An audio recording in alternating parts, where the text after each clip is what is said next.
परमार्थ की पगडंडी, रॉय के साथ रोचक कथाएं।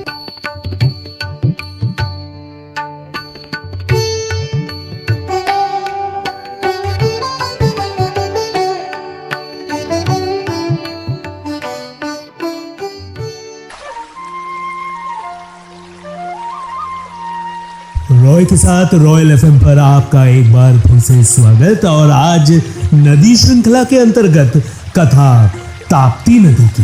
देश की प्रमुख नदियों में से एक है ताप्ती नदी। ताप्ती नदी का जन्मोत्सव आषाढ़ शुक्ल सप्तमी को मनाया जाता है। बैतूल जिले की मुल्ताई तहसील मुख्यालय के पास स्थित ताप्ती तालाब से निकलने वाली सूर्यपुत्री ताप्ती की जन्म कथा महाभारत में आदि पर्व पर उल्लेखित है। पुराणों में सूर्य भगवान की पुत्री तापी, जो ताप्ती कहलाई, सूर्य भगवान के द्वारा उत्पन्न की गई। ऐसा कहा जाता है कि भगवान सूर्य ने स्वयं की गर्मी या ताप से अपनी रक्षा करने के लिए ताप्ती को धरती पर अवतरित किया था।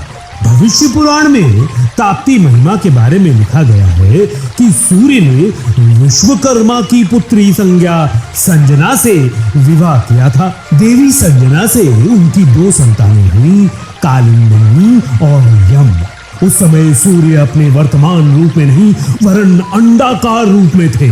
संजना को सूर्य का ताप सहन नहीं हुआ, अतः वे अपने पति की परिचर्या अपनी दासी छाया को सौंपकर एक घोड़ी का रूप धारण कर मंदिर में तपस्या करने चली गई। छाया ने संजना का रूप धारण कर काफी समय तक सूर्य की सेवा की। सूर्य से छाया को शनिचर और ताप्ती नामक 2 संतानें हुई। इसके अलावा सूर्य की एक और पुत्री सावित्री भी थी।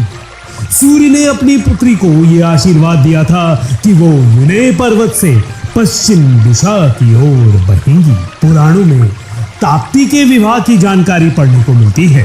वायु पुराण में लिखा गया है कि कृतयुग में चंद्रवंश में ऋष्य नामक एक प्रतापी राजा राज्य करते थे।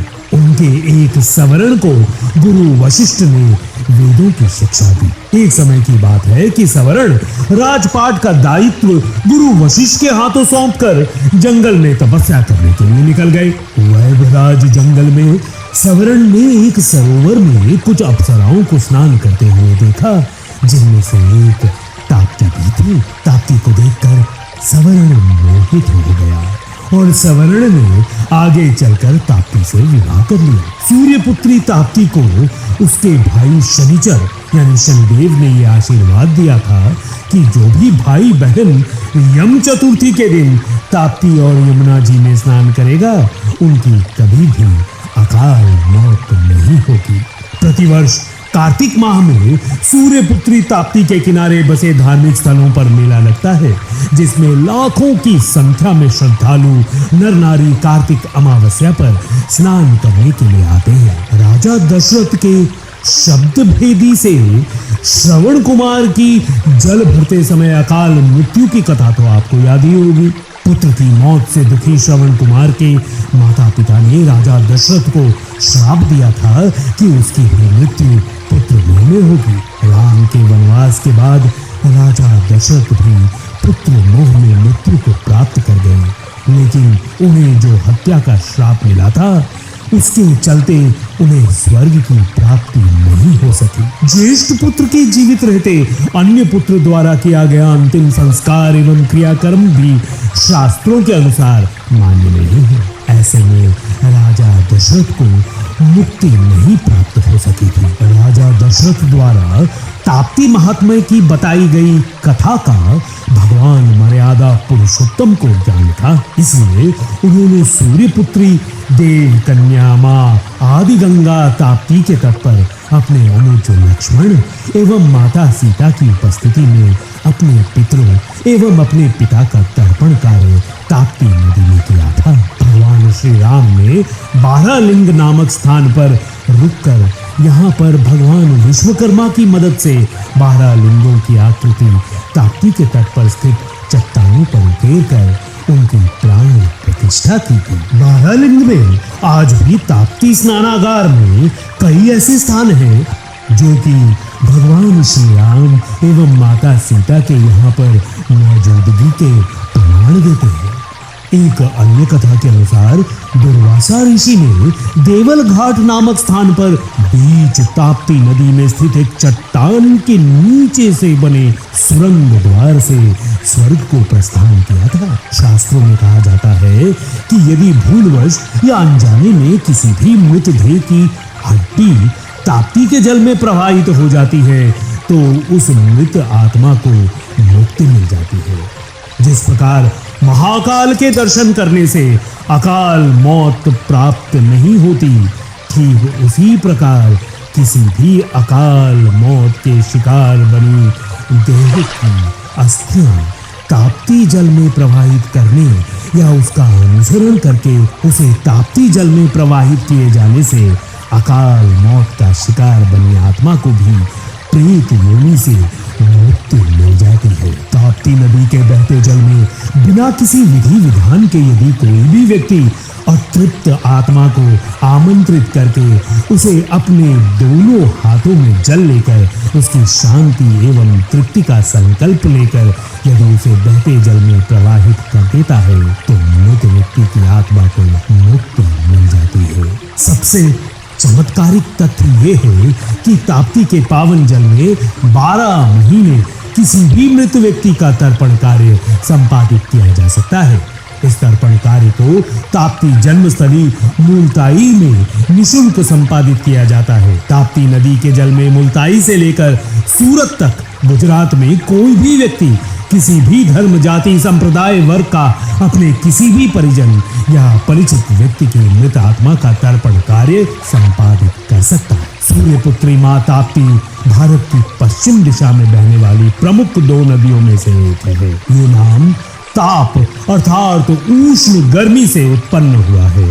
वैसे ही ताप्ती ताप पाप श्राप और त्रास को हरने वाली आदि गंगा कही जाती है। स्वयं भगवान सूर्य नारायण ने स्वयं के ताप को कम करने के लिए ताप्ती को धरती पर भेजा था। ये सतपुड़ा पठार पर स्थित मुल्ताई के तालाब से उत्पन्न हुई है, लेकिन जिसे प्राचीन काल में ऋषि गिरि पर्वत कहा जाता था, जो बाद में नारद टीकड़ी के नाम से प्रसिद्ध हुआ।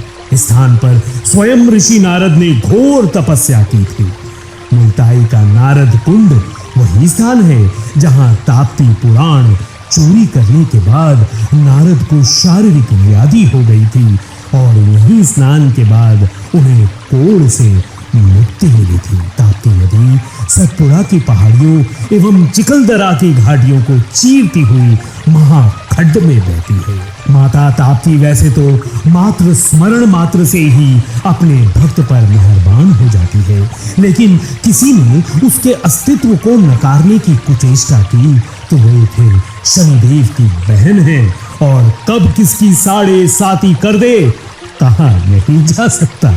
ताप्ती नदी के किनारे अनेक सभ्यताओं ने जन्म लिया और वे फिर विलुप्त हो गई। भले ही आज ताप्ती घाटी की सभ्यता के पर्याप्त सबूत ना मिल पाए, लेकिन ताप्ती के तप बल को आज भी कोई नकारने की हिम्मत नहीं कर सका है। पुराणों में लिखा है कि भगवान जटाशंकर भोलेनाथ की जटा से निकली भगीरथी गंगा मैया में स्नान 100 बार करने से देवादिदेव महादेव के नेत्रों से निकली एक बूंद से जन्मी शिवपुत्री कही जाने वाली मां नर्मदा के दर्शन का तथा मां ताप्ती के नाम का एक समान पुण्य एवं लाभ मिलता है। वैसे तो जब से इस सृष्टि का निर्माण हुआ है तब से हिंदू समाज नदियों को देवियों के रूप में सदियों से पूजता चला आ रहा है। हमारे धार्मिक ग्रंथों एवं वेद पुराणों में भारत की पवित्र नदियों में ताप्ती एवं पूर्णा का भी उल्लेख मिलता है। सूर्यपुत्री अखंड भारत के केंद्र बिंदु कहे जाने वाली मध्य प्रदेश के बैतूल जिले के प्राचीन मूल तापी, जो कि वर्तमान में मूलताई कहा जाता है, नगर स्थित तालाब से निकलकर समीप के गौमुख से एक सूक्ष्म धार के रूप में बहती हुई गुजरात राज्य के सूरत के पास अरब सागर में समाहित हो जाती है। सूर्यदेव की लाडली बेटी एवं शनिदेव की बहन ताप्ती आदि गंगा के नाम से भी प्रख्यात है। आदिकाल से लेकर अनंत काल तक मध्य प्रदेश ही नहीं बल्कि महाराष्ट्र एवं गुजरात के विभिन्न जिलों की पूज्य नदियों की तरह पूजी जाती रहेगी। ताप्ती, सूर्यपुत्री ताप्ती मुक्ति का सबसे अच्छा माध्यम है। सबसे आश्चर्यजनक तथ्य ये है कि सूर्यपुत्री ताप्ती की सखी सहेली कोई और ना होकर चंद्रदेव की पुत्री पूर्णा है, जो उसकी सहायक नदी के रूप में जानी पहचानी जाती है। पूर्णा नदी भैंसदेही नगर के पश्चिम दिशा में स्थित काशी तालाब से निकलती है। प्रतिवर्ष लाखों की संख्या में श्रद्धालु लोग अमावस्या और पूर्णिमा के समय इन नदियों में नहाकर पूर्ण लाभ कमाते हैं। किंवदंती एवं कथाओं के अनुसार सूर्य और चंद्र दोनों ही आपस में एक दूसरे के विरोधी कहे जाते हैं तथा दोनों एक दूसरे को फूटी आंख नहीं सुहाते हैं। ऐसे में दोनों पुत्रियों यानी कि ताप्ती और पूर्णा का अनोखा मिलन आज भी लोगों की श्रद्धा का केंद्र बना हुआ है।